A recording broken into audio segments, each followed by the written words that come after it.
Vous y croyez qu'on est déjà en mars de l'année 2024 ? Non, parce que moi j'ai du mal et je vais vous dire pourquoi. Parce qu'il a fallu attendre le 4 mars 2024 pour que je réalise qu'aujourd'hui, enfin plutôt cette semaine, eh bien, nous fêtons les 5 ans du podcast. Il y a des semaines qui résonnent de manière spéciale, forte et joyeuse dans la vie et celle-ci forcément en fait partie. Et pas seulement grâce au podcast. Nous sommes la semaine de la Journée internationale du droit des femmes. Nous sommes aussi la semaine qui a vu l'avortement être inscrit dans la Constitution française, le protégeant encore un peu plus. Et moi qui ai 3 filles, eh bien je suis émue de savoir qu'elles ne seront pas inquiétées si elles en ont besoin. Et je le dis aussi parce que le mois dernier, ça fait 10 ans que j'ai avorté. C'était ni la bonne personne, ni le bon moment. Je n'ai jamais eu aucun regret suite à cette décision, mais je suis tellement reconnaissante d'avoir pu le faire et de vivre et d'évoluer dans un pays qui m'a permis d'avoir accès à ce droit fondamental pour nous les femmes. Et donc, cette semaine qui est une semaine joyeuse, c'est la semaine qui célèbre les 5 ans du podcast. Le 9 mars 2019, il y a donc, je vous le disais, 5 ans, chiffre que j'aime beaucoup cette année, j'ai enregistré chez moi, dans la chambre d'amis, le tout premier épisode de la matrescence. J'ai pris mon courage à 2 mains, je me suis lancée dans la plus belle aventure professionnelle de mon existence et j'ai plongé la tête la première dans l'univers inconnu pour moi du podcast. J'ai retrouvé d'ailleurs le texte que j'avais écrit il y a 5 ans et je voulais vous en partager quelques extraits. Je vous cite ce que j'ai écrit et donc dit dans le premier épisode. Si vous avez envie de l'écouter, vous pouvez remonter au 9 mars 2019. La matrescence, c'est la contraction des mots maternité et adolescence. Vous savez, cette période plutôt ingrate et inconfortable qui dure plusieurs années où rien ne va dans notre corps ou dans notre esprit. On adore l'adolescence. Eh bien, l'anthropologue Dana Raphael, elle s'appelle d'ailleurs Dana Louise Raphael, a identifié il y a maintenant 22 ans la naissance d'une mère comme la matrescence. Donc c'était il y a 27 ans maintenant. Sauf que cette transition pour la femme est beaucoup plus violente puisque bien plus courte dans le temps que l'adolescence. Ce changement d'identité peut être très bien vécu, peut déboussoler ou faire très peur. Ici, on parlera de l'évolution incroyable que subit le cerveau de la femme, mais aussi des pères et parents adoptifs à l'arrivée d'un enfant. On parlera aussi de naissance orgasmique, oui, vous avez bien entendu, et d'ailleurs je précise, je ne l'ai pas écrit, mais en 2020, j'ai quasiment eu une naissance orgasmique avec Jasmine, ou en tout cas une naissance dans le plaisir, dans la joie et dans le rire. J'ai beaucoup ri pendant cette naissance. On parlera aussi de dépression, de baby blues, du rôle des hormones, de la joie immense d'être parent, de sexualité, de l'allaitement, mais aussi de ses difficultés, de la solitude et d'éducation. Bref, on balayera un large éventail de sujets qui tournent autour de cette période si importante de notre vie et surtout pas de tabou. J'espère qu'à la fin de votre écoute, vous vous sentirez moins seule et plus puissante. Voilà, fin de la citation de l'extrait de cet épisode du 9 mars 2019. D'ailleurs, je me rends compte que j'avais écrit déjà avec l'écriture inclusive il y a 5 ans et je trouve ça plutôt cool. C'est chouette de relire ce premier épisode, c'est chouette de voir tout ce qui s'est passé et je crois avoir tenu mes promesses. Le plan que j'avais élaboré avait du sens déjà à l'époque et j'en suis vraiment très fière. Sauf qu'aujourd'hui, eh bien en 2024, en plus de vous parler de la petite enfance, j'ai fait le choix de suivre l'évolution de mes enfants et des problématiques que cela amène passé 3 ans. Et donc j'ai l'intention de continuer sur cette voie, même à l'adolescence, attention. Parce que l'adolescence, la matrescence, ça a du sens. Et oui, parce que la matrescence, vous le savez maintenant, donc c'est le changement d'identité que l'on peut ressentir après l'arrivée d'un enfant et donc qui dure toute la vie puisqu'on n'est jamais la même personne avant et après l'arrivée de nos enfants. Et je le dis et le redis, la patrescence, ça existe aussi.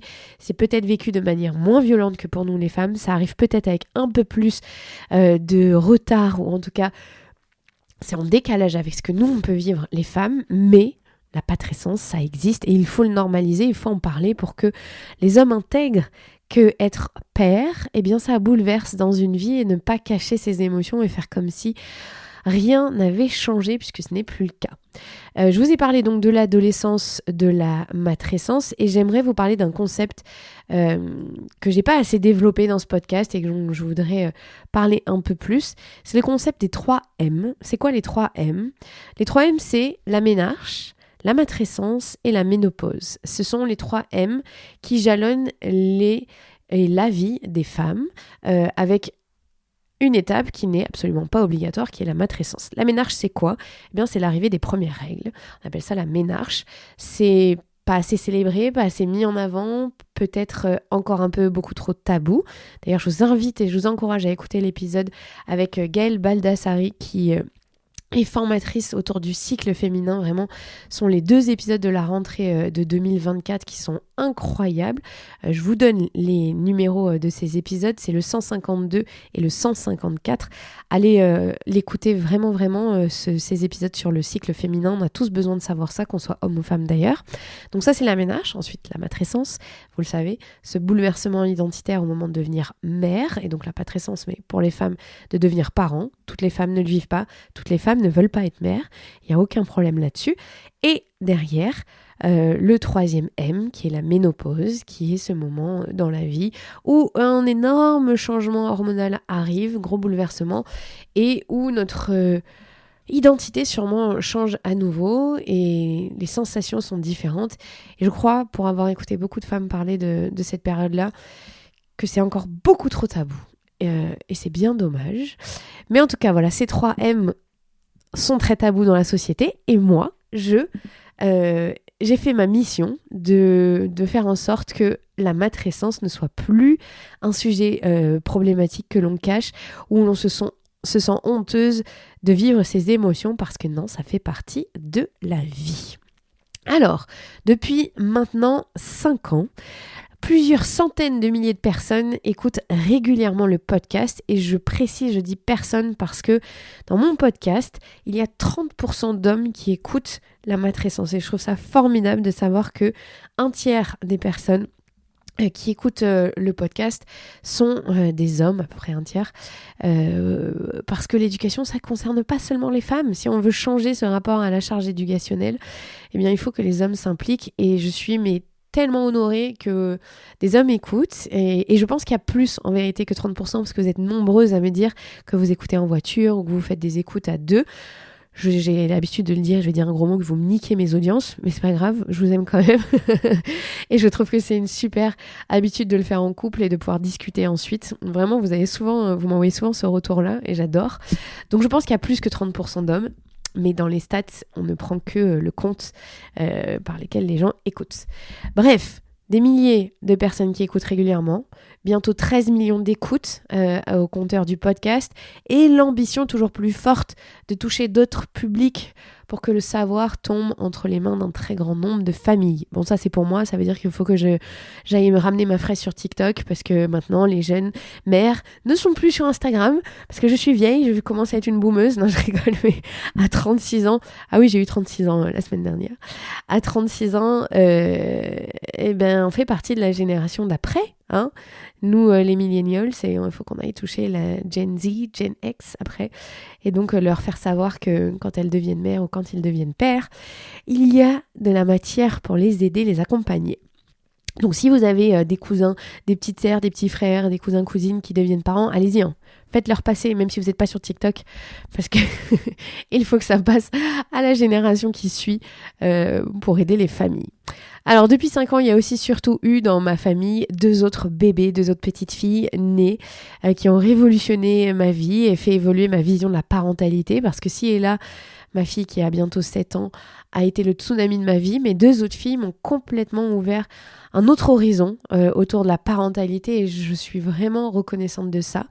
Ça m'a fait évoluer sur la notion de la famille. Vous le savez, j'ai vécu une séparation et ensuite un gros baby clash, et ensuite on s'est remis ensemble. Donc j'ai pu expérimenter des choses difficiles dans la parentalité. Je trouve que au final c'est une chance, et je l'ai vu de cette manière-là dans les périodes très sombres de cette séparation qui ont été très difficiles pour moi et aussi pour mon mari finalement, parce qu'il était en souffrance. Et donc ça m'a fait évoluer ma vision de l'amour, de l'implication dans le couple et de ce qu'on doit faire pour que cette famille nucléaire, comme on l'appelle, qui est mon modèle, et pas forcément ce qui est le mieux, mais ce que moi je veux, évolue. Ça m'a fait évoluer sur ma façon de voir la charge éducationnelle et comment on la répartit au mieux. Et donc, l'arrivée de mes 2 filles m'a aussi amené à me questionner sur le fait de prendre soin de soi en tant qu'adulte. Parce que quand on est en sous-nombre dans une famille, je vous jure, les comptes ne sont pas bons, Kevin. Vraiment pas. C'est très difficile. Alors, j'ai été en sur-sous-nombre, puisque j'ai été 1 pour 3. Maintenant, on est 2 pour 3. Ça commence à être beaucoup plus facile. Mais ça m'a forcé, mais vraiment obligée à me poser des questions sur comment je prends soin de moi et de ma santé mentale. Et c'est ce que j'essaye de faire passer à travers ce podcast. Et vraiment, vous le verrez dans les saisons prochaines, ça sera toujours d'actualité. Alors si on m'avait demandé il y a 5 ans comment je voyais évoluer la matrescence, je vous aurais sûrement répondu que cette aventure n'existerait plus. Je l'avais un peu commencé en me disant que je veux faire connaître ce mot, je veux que ça touche le plus grand nombre de familles. Je le fais à côté parce que je suis pas dans une période très joyeuse de ma vie et que ça m'apporte du bonheur, mais j'ai aucune ambition autour de ce podcast, ni d'en vivre, ni d'en faire quoi que ce soit de particulier. Je veux juste aider. Bon, j'étais vraiment à côté de la plaque, mais pas tant que ça au final, puisque j'ai toujours cette ambition d'aider. Mais aujourd'hui, ça a pris une grande ampleur et c'est beaucoup plus structuré. Et je suis ravie de finalement pas avoir fait de plan à 5 ans parce qu'au moins j'ai pu avoir cette authenticité avec moi et le faire évoluer au fur et à mesure de ma vie professionnelle. D'ailleurs, les 2 derniers épisodes du mardi sont sur... retrace mon parcours professionnel si vous avez envie de l'écouter et que vous ne l'avez pas déjà fait. Je l'ai fait en 2 parties où à partir du moment où j'ai quitté le salariat à l'arrivée de ma première fille et jusqu'à le fait de devenir chef d'entreprise en 2021 et donc aujourd'hui en 2024 où j'en suis. Alors, j'avais surtout envie de prendre dans cet épisode assez court le temps de vous remercier. À vous qui êtes fidèles depuis le début, ou depuis 2020, ou depuis très récemment. Je dis 2020 parce qu'il y a eu un gros boom de mon podcast en 2020 avec la pandémie. Un immense merci de m'accompagner, de faire passer le mot autour de vous et de vous engager en partageant au quotidien. Je vous le rappelle, Spotify m'avait donné des datas en disant que le podcast de la matrescence faisait partie des 1% de podcasts les plus partagés au monde via WhatsApp. Donc je sais que cette chaîne d'amour que vous avez développée a beaucoup aidé la connaissance et en tout cas le fait que ce podcast soit connu d'autres familles, d'autres personnes. Donc un grand merci. À vous, professionnels de santé, hommes ou femmes, qui m'écrivez chaque jour. Franchement, je vous suis éternellement reconnaissante de parler de ce podcast à vos patientes, à leurs familles. Merci sincèrement pour vos encouragements, vos réflexions, vos remises en question, parce que oui, vous me remettez en question, mais surtout votre bienveillance, parce que même quand vous êtes en désaccord avec mes invités ou moi, vous le dites avec intelligence pour faire avancer le débat. Je sais que vous faites un métier très difficile, le métier du care, parce que si vous êtes professionnel de santé et que vous écoutez cet épisode, c'est que vous avez envie d'évoluer, de vous intéresser, d'avoir une ouverture d'esprit différente, d'avoir des connaissances qu'on ne vous a pas transmises pendant vos formations. Et je trouve que c'est un signe de grande intelligence de vouloir continuer d'apprendre et de se remettre en question. Je sais que c'est pas toujours facile, que je bouscule parfois. Et donc c'est pour ça que je vous remercie, parce que vous me nourrissez aussi au quotidien. Mon but, c'était de vous mettre en valeur avec ce podcast. Je voulais que le savoir soit transmis. Il y a 5 ans, sur les réseaux sociaux, il n'y avait pas encore autant de professionnels de santé qui transmettaient leur savoir. Donc j'avais envie de vous donner une autre voix. Et merci pour l'accueil que vous avez fait à ce podcast dans vos cabinets, parce que je sais... J'ai aussi beaucoup de femmes qui m'écrivent en disant c'est ma sage-femme qui m'a recommandé ou c'est ma psychomotricienne ou peu importe. Voilà, une personne qui travaille dans le milieu du care. Donc merci vraiment infiniment à vous. Vous m'avez rendu meilleure. Vous m'avez aidé à m'ouvrir aussi à d'autres horizons en discutant sur les réseaux sociaux. Donc continuez, il n'y a aucun souci. Quand vous le faites évidemment avec gentillesse et intelligence. C'est pas forcément toujours le cas, je tiens à le dire, mais dans la plupart des cas, évidemment, ça l'est. Alors 5 ans où l'évolution a été lente et sinueuse, mais 5 ans d'un bonheur immense de vous retrouver chaque semaine ou presque. Il y a eu quelques pauses quand même, maternité, mais c'est fini pour moi, je vous le dis. 3 enfants, on est très bien, le sous-nom de cette manière-là me va, je ne veux pas plus. Les 5 prochaines années, ça sera ça mon bébé, mon 4e bébé, vont être formidables, je le sais. Nous sommes désormais 3 dédiés à la matrescence, bientôt 4 et sûrement plus à l'avenir. Donc à ces 5 prochaines années qui vous accompagneront du mieux possible, je l'espère, pour vous faire un petit teasing de fin d'épisode. Si vous avez écouté jusque-là, nous lançons notre première retraite, la matrescence, à l'automne prochain. On va ouvrir les inscriptions très bientôt. Elles seront d'ailleurs ouvertes en priorité aux personnes qui sont inscrites sur Patreon. On leur a déjà fait passer un questionnaire pour connaître leur désirata quant à cette retraite. Donc si vous avez envie de faire partie des premières ou des premiers, allez vous inscrire sur Patreon. C'est www.patreon.com/Clémentine Sarlat. Nous fêterons les 5 ans en juin à Bordeaux et ce sera ouvert au public. On vous donnera la date très prochainement et le programme. Et à la rentrée, on travaille très dur pour ça. Nous lancerons notre première formation spécialement conçue pour vous. Ah oui, j'avais envie de vous dire un truc.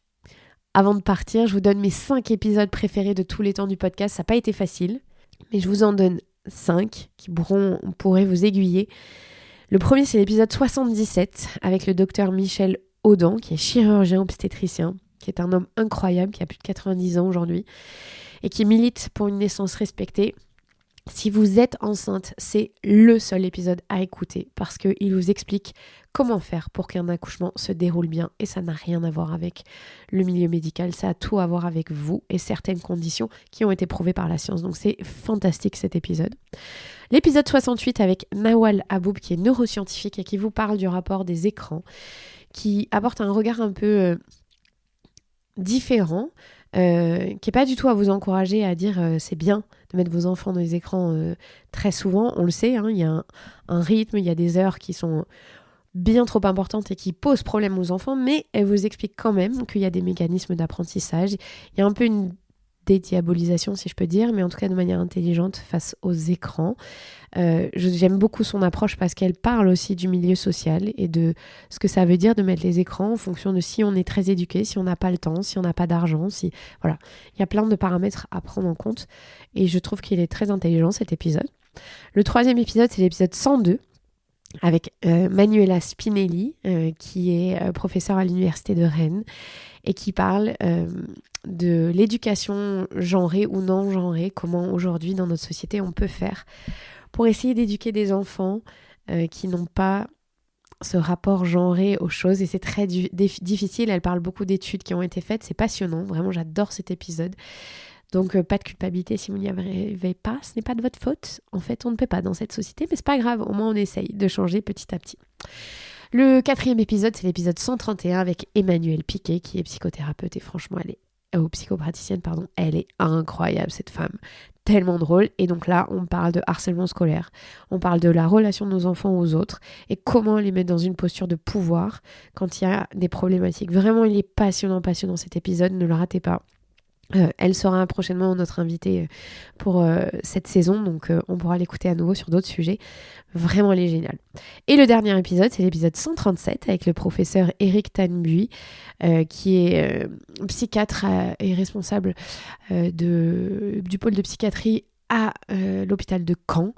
Il a été 10 ans à Harvard, donc c'est un PhD, et il a été un des médecins qui a fait partie de l'étude qui a prouvé que la méditation est aussi efficace que les médicaments en cas de troubles anxieux, en cas d'anxiété. Formidable épisode qui vous parlera de l'importance de prendre soin de soi et comment on peut faire les petits moments de pause, petits moments de méditation. Vraiment passionnant, tout ce qu'il a raconté sur la psychiatrie et sur ça, sur la méditation, parce que je pense que c'est encore beaucoup trop méconnu en France et qu'on voit ça un peu trop comme quelque chose de New Age alors qu'il y a des appuis scientifiques sur ça, sur la méditation et prendre soin de soi, ça peut commencer par là. Il y a une petite méditation en bonus à la fin, faite par lui, donc allez-y si vous avez besoin de vous faire du bien, épisode 137. Donc je vous redis, épisode 77, épisode 68, épisode 102, épisode 131 et épisode 137. Cheers à vous, à nous, à ce podcast. Merci. Et si personne ne vous l'a dit aujourd'hui, vous êtes un parent formidable. Merci de votre soutien. Prenez soin de vous. On se retrouve vendredi.